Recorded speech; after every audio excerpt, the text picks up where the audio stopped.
ሰላም ጤና ይስጥልኝ የሐሴት ስፖርት ቤተሰቦች የሰዓቱን አጫጭር ስፖርታዊ መረጃዎች ይዤ ቀርቤያለሁ። አብራችሁ ይቆዩ። ከሁለት ዓመት በኋላ የሚካሄደውን 37ኛውን የአፍሪካ ዋንጫ ለማዘጋጀት ተፎካካሪ ሀገራት ጥያቄያቸውን ማቅረባቸው ይታወቃል። የሞሮኮ የአፍሪካ ዋንጫ ከመጀመሩ አንድ ቀን ቀደም ብሎ የተከፈተው ጨረታ በርካታ ሀገራት ውድድሩን ለማዘጋጀት ጥያቄ ማቅረባቸው ተሰምቷል። ጥያቄ ካቀረቡት መካከል ኢትዮጵያ አንዷ ነች። የ2028 የአፍሪካ ዋንጫን ለማዘጋጀት ኢትዮጵያ፣ ሞሮኮ፣ ግብጽ እንዲሁም ደቡብ አፍሪካ ከቦትስዋናና ከናሚቢያ ጋር ተጣምራ ለማዘጋጀት ፍላጎት አሳይታለች። ሌሎች መረጃዎች ደግሞ ደቡብ አፍሪካ ከሞዛምቢክና ሌሴቶ ጋር በመጣመር የውድድሩ አዘጋጅ ሀገር ለመሆን ማቀዷንም ተዘግቧል። የወቅቱ የአፍሪካ ዋንጫ ሻምፒዮን ሴኔጋል ሌላዋ ተፎካካሪ ሀገር ሆና ቀርባለች። በሚያስገርምና ባልተጠበቀ ሁኔታ ጎረቤት ሀገር ሶማሊያ በታሪክ ለመጀመሪያ ጊዜ አህጉራዊውን ሻምፒዮና ለማሰናዳት ፍላጎት ማሳየቷን የሚጠቁም መረጃም ወጥቷል። እነዚህና ሌሎች ሀገራት ውድድሩን ለማዘጋጀት በሚችሉበት ሁኔታ ላይ መሆናቸውን ጠቁመው የካፍ ይሁንታን ጠባቂ ሆነዋል። ካፍ ለፉክክር የቀረቡትን ሀገራት በቀጣዮቹ ቀናት ይፋ ያደርጋል። ኢትዮጵያ እድሉን ለማግኘት ቁርጠኛ ሆና ይሁንታ እንዲሰጣት ትፈልጋለች። ከተሳካ አህጉራዊ ውድድር ከ50 ዓመት በኋላ ወደ ኢትዮጵያ የሚመለስ ይሆናል። ምስራቅ አፍሪካዊቷ ሀገር ለመጨረሻ ጊዜ የአፍሪካ ዋንጫ አዘጋጅ የነበረችው በደርግ ዘመነ መንግስት የመጀመሪያዎቹ ዓመታት በ1968 ነበር። ኢትዮጵያ ባቀረበችው የጨረታ ሰነድ ላይ 6 ስታዲየም አካታለች ተብሏል። እነዚህም አዲስ አበባ፣ ባህር ዳር፣ ድሬዳዋ፣ መቀሌ፣ ጅማና ሐዋሳ መሆናቸው ተጠቁሟል። አንጋፋው የአዲስ አበባ ስታዲየም ዝርዝር ውስጥ የለበትም። ከ6ቱ ስታዲየሞች 4ቱ ጥልቅ የሆነ እድሳት ይፈልጋሉ። ከመሪው አርሰናል ጋር ያላቸው የነጥብ ልዩነት 6 ያህል የደረሰው የማንቸስተር ሲቲው አሰልጣኝ ፔፕ ጋርዲዮላ የዋንጫ ፉክክሩ ገና አላበቃም ሲሉ አሁንም ቀሪ 14 ሳምንታት እንዳሉ ጠቁመዋል።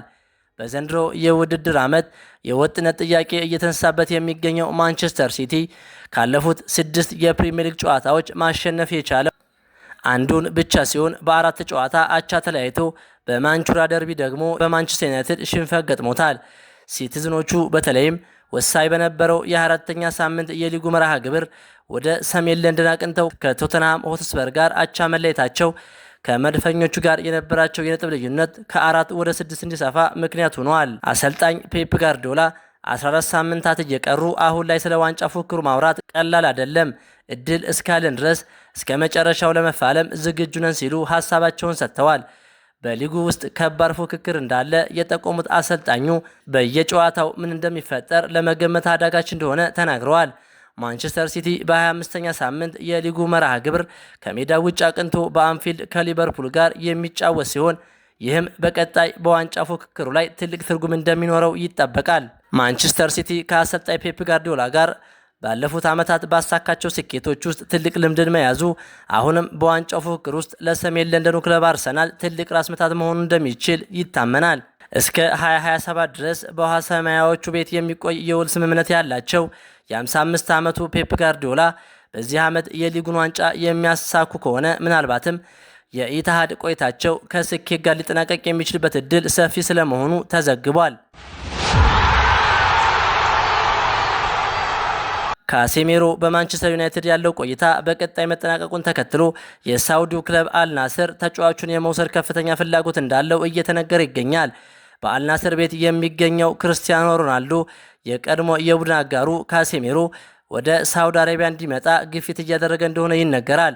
ሁለቱ ተጫዋቾች በሪያል ማድሪድ እና በማንቸስተር ዩናይትድ አብረው በመጫወታቸው ያላቸው የቀረበ ግንኙነት ዝውውሩን ሊያቀላጥፈው ይችላል ተብሎ ይታሰባል። በሌላ በኩል ዩናይትድ አዲስ በገነባው የስፖርት አመራር አማካኝነት የደሞዝ ወጪን ለመቀነስና ቡድኑን በወጣቶች ለመገንባት እያቀደ ነው። ካሴሜሮ በክለቡ ከፍተኛ ደሞዝ ከሚከፈላቸው ተጫዋቾች አንዱ በመሆኑ ዩናይትድ ተገቢው የዝውውር ሂሳብ ካገኘ እሱን ለመሸጥ ፈቃደኛ ሊሆን ይችላል። ጆሹዋ ዚርክዚ እስከ ውድድር ዓመቱ መጨረሻ ድረስ በማንቸስተር ዩናይትድ ለመቆየት ተዘጋጅቷል። የሮማና የተለያዩ የፕሪሚየር ሊግ ክለቦች ፍላጎት የሳበው ሆላንዳዊ ተጫዋች ክለባችን ለመልቀቅ ተቃርቦ ነበር። በማይክል ካሪክ ስር እያሳየ በሚገኘው ብቃት የተደሰተው ተጫዋቹ ለቦታው መፋለም ይፈልጋል። በእንግሊዝ ካራባኦ ካፕ የግማሽ ፍጻሜ የመልስ ጨዋታዎች ዛሬና ነገ ሲካሄዱ ዛሬ ምሽት 5 ሰዓት አርሰናል ከቼልሲ ይገናኛሉ። የመጀመሪያ ዙር ጨዋታ አርሰናል 3-2 ማሸነፉ አይዘነጋም። የመልስ ጨዋታው ነገም ሲቀጥል በተመሳሳይ ምሽት 5 ሰዓት ማንቸስተር ሲቲ ከኒውካስል ሲያገናኝ የመጀመሪያ ዙር ጨዋታ ማንቸስተር ሲቲ 2-0 ማሸነፉ ይታወቃል። ክቡራን የሐሴት ስፖርት አድማጮች ለሰዓቱ ያስኳቸው አጫጭር ስፖርታዊ መረጃዎች ይህን ይመስሉ ነበር። ሰላም።